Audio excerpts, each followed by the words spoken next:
www.enginemusic.com playout track.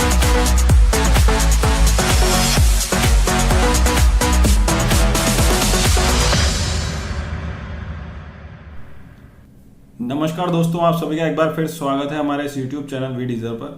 और आज इस वीडियो में हम बात करने वाले हैं जो इलेक्ट्रिकल मशीन्स का फर्स्ट पार्ट कहा जाता है, ट्रांसफार्मर्स और डीसी मशीन्स, जिसमें डीसी जनरेटर और डीसी मोटर दोनों आ जाते हैं। तो इन तीनों को हमें कैसे पढ़ना चाहिए, चाहे हम बोर्ड का एग्जाम दें, चाहे यूनिवर्सिटी का एग्जाम दें, चाहे कंपटीशन एग्जाम दें, किस तरीके से हम इसके सिलेबस को कवर करें, वो आज हमें इस वीडियो में देखना है। यही पोर्शन ट्रांसफार्मर और डीसी मशीन्स जो राजस्थान में पॉलिटेक्निक कॉलेजेस के स्टूडेंट्स हैं, board of technical education Rajasthan BTER से जो गवर्न होते हैं, उनके सिलेबस में भी ये EE 206 के कोर्स के नाम से आता है। इलेक्ट्रिकल मशीन्स फर्स्ट बोलते हैं। और उनका नाम इसलिए, इस बोर्ड का नाम इसलिए ले रहा हूं मैं क्योंकि अभी उनका एग्जाम आने वाला है। वैसे सभी स्टेट्स में लगभग एग्जाम्स की ड्यू डेट शायद पोस्टपोन होके अब आने वाली स्थिति में ही होगी। जुलाई या अगस्त में एग्जाम होने होंगे आपके। तो सेकेंड ईयर इलेक्ट्रिकल इंजीनियरिंग के जो बच्चे हैं, क्योंकि आगे जाके जब वो डिप्लोमा के आधार पर कोई जॉब, कोई कंपटीशन एग्जाम की तैयारी करेंगे, या जो लोग डिप्लोमा कर चुके हैं जो कंपटीशन एग्जाम की तैयारी कर रहे हैं, उसके अलावा भी जो डिग्री के बाद JEE लेवल या उससे ऊपर वाले पोस्ट के लिए कंपटीशन एग्जाम की तैयारी करते हैं, तो उनके लिए ये वीडियो है। तो पूरा वीडियो हम 3 पार्ट में बनाएंगे, जिसमें पहला पार्ट होगा कि कैसे हम सिलेबस को तोड़ें, कहाँ किस चीज को कैसे याद करना है, किसको कैसे समझना है, किन चीजों को समझ के फिर याद करना है, और क्या क्या न्यूमेरिकल्स क्या इंपॉर्टेंट रहते हैं, वो सब बात हम यहाँ पर करेंगे। स्क्रीन पर फ्लैश होता रहेगा आपके लगातार कि क्या क्या टॉपिक है, उनके नाम मैं भी बोलता रहूंगा और उस पर भी आता रहेगा। तो आप उस तरीके से उस सिलेबस को तोड़ के और पढ़ सकते हैं। तो पार्ट 1 में तो ये सिलेबस ब्रेकअप रहेगा हमारा पूरा। पार्ट 2 में हम डिस्कस करेंगे स्पेशली BTER वाले स्टूडेंट्स के लिए, राजस्थान वाले स्टूडेंट्स के लिए, कि कौन कौन से इंपॉर्टेंट न्यूमेरिकल्स, कौन कौन से इंपॉर्टेंट टॉपिक्स हैं जो आपको इस बार छोड़ने नहीं हैं, जो आपको इस बार पढ़ने ही पढ़ने हैं। क्योंकि ये पूरा एनालिसिस धर्मराज जी सर का है।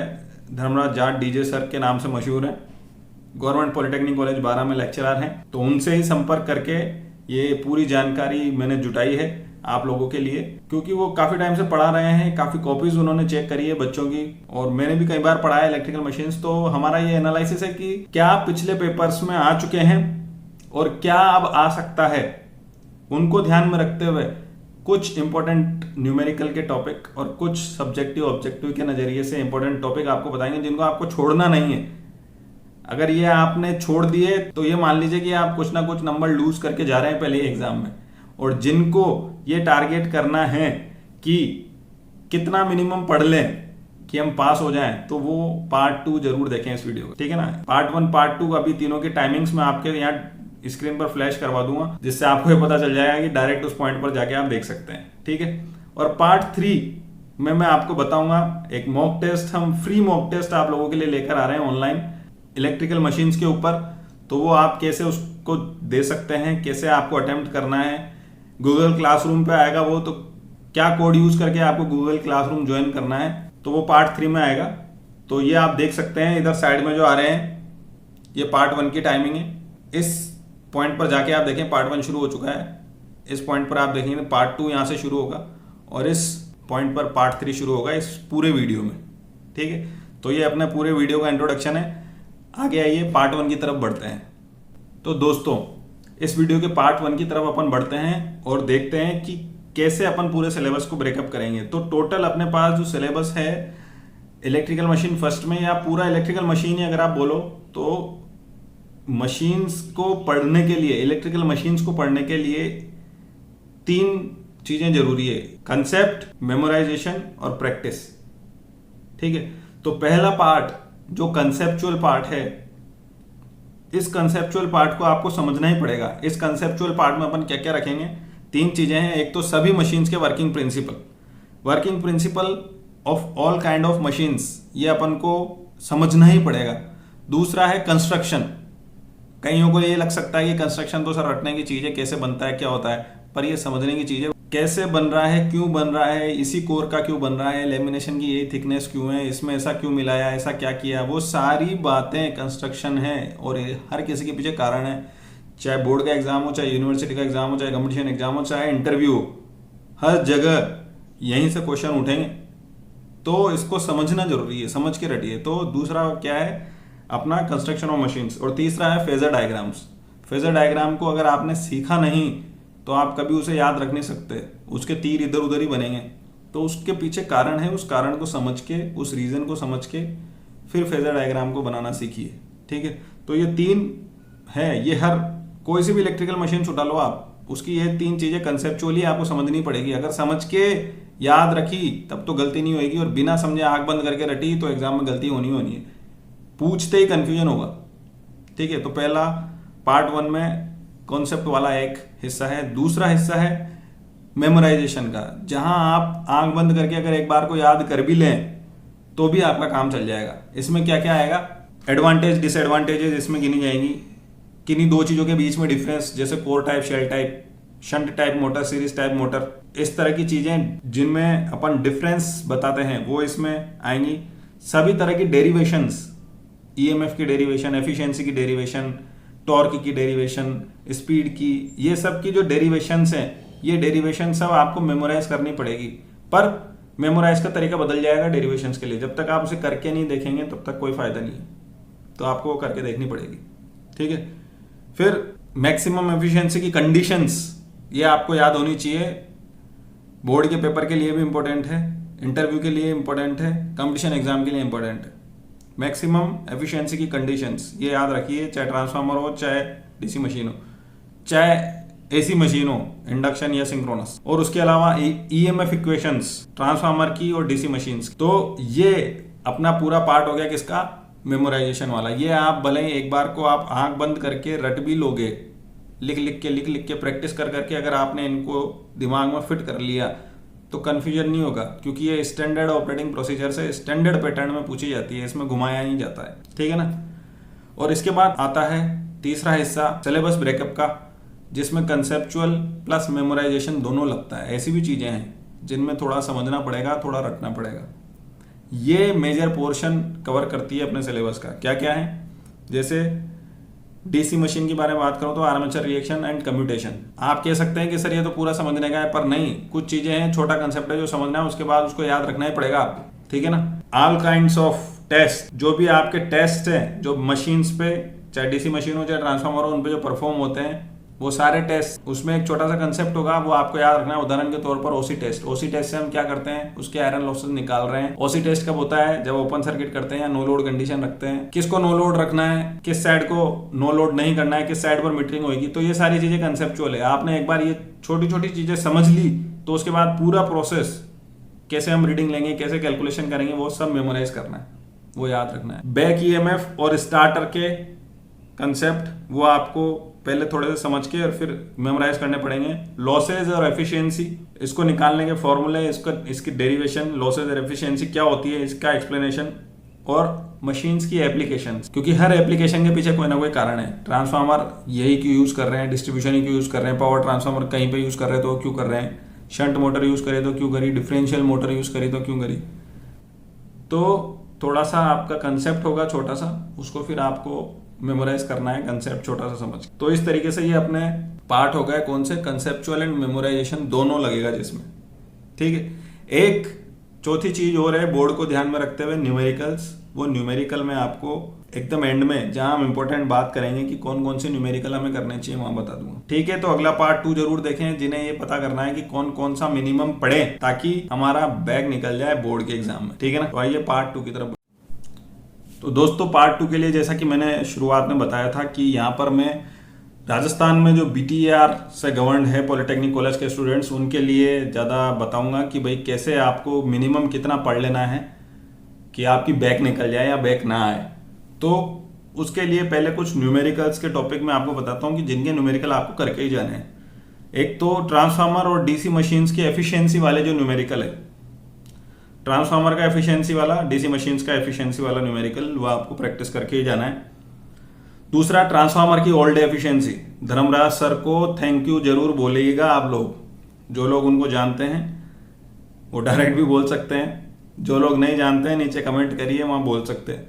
क्योंकि ओल्ड एफिशिएंसी के बारे में हमने काफ़ी डिस्कस किया है और ये क्वेश्चंस इस बार हाईली प्रोबेबल है कि ये पूछा जाए, ओल्ड एफिशिएंसी।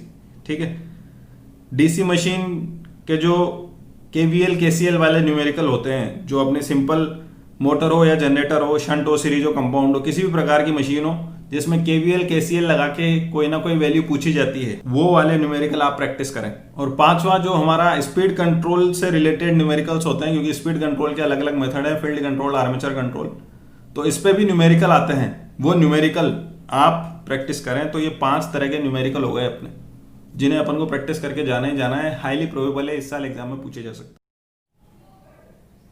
तो दोस्तों ये तो हमारी क्या न्यूमेरिकल से संबंधित बातें हो गई।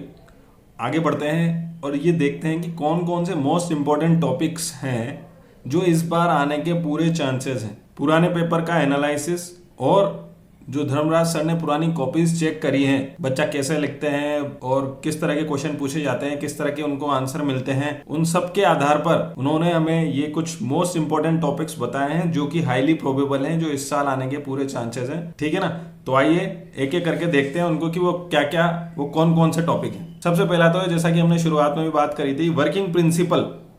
ये मोस्ट इंपॉर्टेंट है, ये किसी ना किसी रूप में पूछा ही जाना है। तो working principle of transformer DC machine, ये दोनों, और इसके अलावा ऑटो ट्रांसफार्मर का वर्किंग प्रिंसिपल भी आपको अच्छे से पढ़ना है, क्योंकि उसके भी आने के पूरे पूरे चांसेस हैं। इसके अलावा जो 4-5 डेरिवेशंस हैं, वो डेरिवेशंस आपको जरूर पढ़नी है पूरे। अगर आप ट्रांसफार्मर और डीसी मशीन तीनों यूनिट को आप मिला लेंगे, transformer, DC generator, DC motor, तो कुल मिला के 6 से ज्यादा डेरिवेशन मिलेगी नहीं आपको, जो आपको याद रखनी है, मेजर डेरिवेशन। तो वो डेरिवेशंस भी इंपॉर्टेंट है, वो भी आपको पढ़नी ही पढ़नी है। शॉर्ट नोट के हिसाब से 3 टॉपिक इंपॉर्टेंट है, tap changing transformer, auto transformer और स्कॉट कनेक्शन। इन तीनों में से किसी ना किसी एक पर शॉर्ट नोट लिखने को जरूर आएगा, तो ये तीनों आप पढ़ें। ठीक है, इसके अलावा parallel operation of DC generator, और उसमें भी स्पेसिफिकली शंट जनरेटर आप जरूर पढ़ें। डीसी शंट जनरेटर का पैरेलल ऑपरेशन कैसे किया जाता है, ये पूरा का पूरा आप इसकी थ्योरी, इसका सर्किट, उसको समझाने का तरीका, डायग्राम, ये सब आप अच्छे से पढ़ें, क्योंकि पैरेलल ऑपरेशन आने के पूरे पूरे चांसेस हैं। इसके बाद नेक्स्ट टॉपिक है जो ट्रांसफार्मर पर टेस्ट परफॉर्म किए जाते हैं, वो टेस्ट आप जरूर पढ़ें, जिसमें O C test, open circuit, S C short circuit और Sumpner's back to back test, ये तीनों हैं। इन तीनों को ढंग से पढ़ें। बैक टू बैक शायद पिछले एग्जाम में पूछा गया है या स्पेशल में पूछा गया होगा, पर अगर वो पिछली बार ही आया तो उसको आप थोड़ा सा लो प्रोबेबल साइड पर रख सकते हैं, पर तीनों ही पढ़ें आप, फायदा होगा। ठीक है, डीसी मशीन के टेस्ट वो भी आपको पढ़ने हैं, पर ट्रांसफार्मर के टेस्ट ज्यादा प्रोबेबल है कि आए, पर डीसी मशीन के टेस्ट भी आप पढ़ें। इसके अलावा characteristics of DC Motors, DC motor की जो कैरेक्टरिस्टिक होती है, स्पीड, टॉर्क, स्पीड, करंट, वो वाली सारी कैरेक्टरिस्टिक्स, टॉर्क, करंट कैरेक्टरिस्टिक, ये आप याद रखें। इनको आप पढ़ लें, इनको देख लें, इनको सीखें कैसे बन रही है, क्या कारण है, कैसे ऊपर नीचे जाती है कैरेक्टरिस्टिक्स। और आखिरी टॉपिक है इंपॉर्टेंट लिस्ट में, वो है स्पीड कंट्रोल के मेथड डीसी मोटर के। किसी भी डीसी मोटर का स्पीड कंट्रोल कैसे किया जाता है, या तो फील्ड साइड से होगा या आर्मेचर साइड से होगा, तो उनके अलग अलग तरीके हैं, तो वो आपको देखने। ठीक है, इनमें से टॉपिक में से आपको किसी में भी डाउट हो, अगर आपको वो चीज़ समझ में ना आ रही हो, कोई कंसेप्ट अटक रहा हो, तो आप नीचे कमेंट करें और हमसे पूछें। हम पूरी कोशिश करेंगे कि हम आपका डाउट क्लियर कर दें, या तो कमेंट्स के माध्यम से, और अगर नहीं होगा, फिर भी कोई चीज़ बच रही होगी, तो उस केस में भी हम आपके लिए एक वीडियो जरूर बना देंगे उस टॉपिक से रिलेटेड, ताकि वो सारी पिक्चर क्लियर हो जाए, सारा डाउट अच्छे से क्लियर हो जाए। ठीक है, तो ये अपने न्यूमेरिकल और इम्पोर्टेंट टॉपिक्स हो गए जिनको आपको इस साल पढ़ना ही पढ़ना है। ठीक है, तो ये हमारा पार्ट 2 था इस वीडियो का। पार्ट 3 की तरफ बढ़ते हैं, जिसमें आपको मैं बताऊंगा कि एक मॉक टेस्ट हमने आप लोगों के लिए प्लान किया हुआ है। वो मॉक टेस्ट आपको कैसे देना है, ये देखिए साइड में ये कोड आ रहा है। इस कोड का इस्तेमाल करके आपको हमारी गूगल क्लासरूम ज्वाइन करनी है, और उस गूगल क्लासरूम पे एज ए असाइनमेंट आपको वो मॉक टेस्ट मिलेगा। अभी तो हमने इसमें कोई टाइम बाउंडेशन नहीं डाली है, इसलिए आपके लिए वो टेस्ट खुला हुआ है, पर इसके बाद हम एक टाइम निश्चित करेंगे, फॉर एग्जांपल सुबह 10 बजे या 10:30 बजे, और आधे घंटे का ब्लॉक रहेगा, 10:30 से 11 या 11 से 11:30, उसी में ही टेस्ट ओपन होगा जो भी बच्चे अपीयर होना चाहते हैं। तो अगर आप टेस्ट से जुड़ना चाहते हैं, क्लासरूम से जुड़ना चाहते हैं, तो इस कोड का इस्तेमाल करें। अदरवाइज आप नीचे कमेंट सेक्शन में अपनी ईमेल आईडी पोस्ट करिए, उस ईमेल आईडी को मैं इन्विटेशन भेज दूंगा, तो आप ज्वाइन कर पाएंगे हमारी गूगल क्लासरूम को, टेस्ट दे पाएंगे। मॉक टेस्ट फ्री है, पूरी आपको ग्रेडिंग मिलेगी, आपके कितने मार्क्स आए, किस क्वेश्चन में आपकी गलती हुई, कौन सा क्वेश्चन आपको और अच्छे से पढ़ना चाहिए, कितने गलत हुए, वो सब आपको उसमें एनालिसिस देखने को मिलेगा। ठीक है, तो क्लासरूम ज्वाइन करिए और टेस्ट दीजिए, फ्री है, प्रैक्टिस होएगी। हो सकता है आपको उसमें से कई क्वेश्चन देखे हुए मिले, पर फिर भी एग्जाम का माहौल बना के एग्जाम की तरह अगर अपन कोई चीज देते हैं तो वो बहुत अच्छी प्रैक्टिस है। प्रैक्टिस का सबसे अच्छा तरीका ही वही है। ठीक है, तो ये हमारी सारी बात थी इलेक्ट्रिकल मशीन्स फर्स्ट EE 206 के लिए। उम्मीद है आप लोगों को पूरा वीडियो अच्छा लगा होगा। तो देखते रहिए, सीखते रहिए और प्रैक्टिस करते रहिए only with We Deserve Academy. बहुत बहुत धन्यवाद।